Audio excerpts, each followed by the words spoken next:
कि हम भी एक प्लेटफॉर्म चला रहे हैं मानवादी पार्टी के नाम से। हरिओम सिंह कुशवाहा जी हैं, हमारे नन्हे बघेल जी हैं फिरोजाबाद से, बरेली से, और हमारे हरीश मोदी जी हैं, राष्ट्रीय महासचिव हैं। सब मिलजुल करके इस मुहिम को आगे बढ़ा रहे हैं।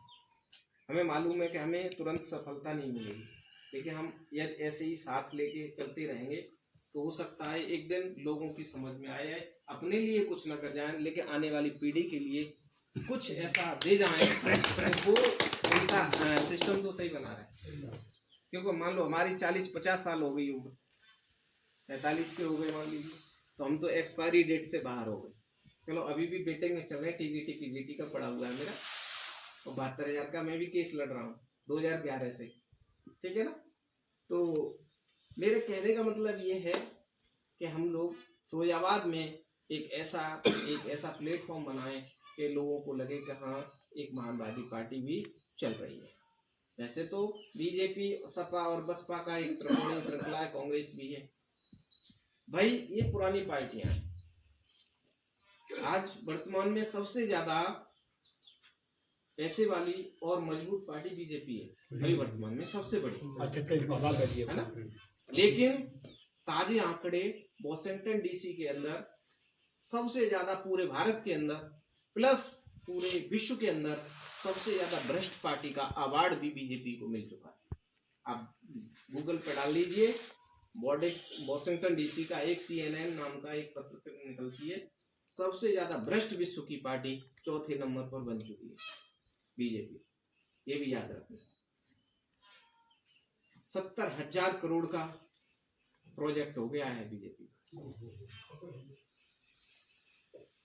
अब ये कहां से आया पैसा, कैसे बना भैया, मैं इस पर नहीं जाता।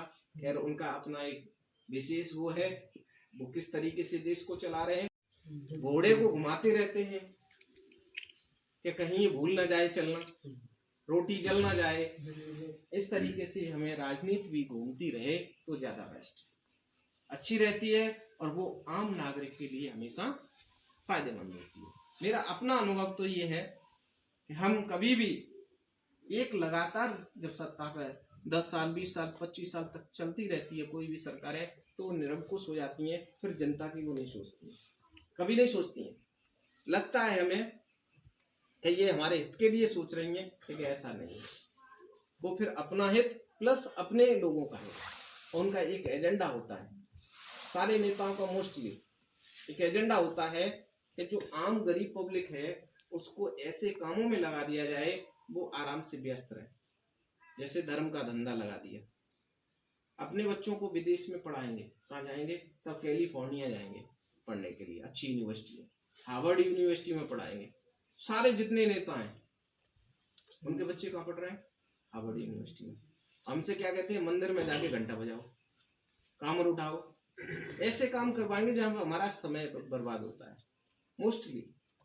यानी वो वहां से पढ़ करके अच्छी अच्छी कंपनियों के CEO बनते हैं, और हमारे बच्चे क्या फिर बनते हैं भाई। समझने का यही सबसे बड़ा विषय है।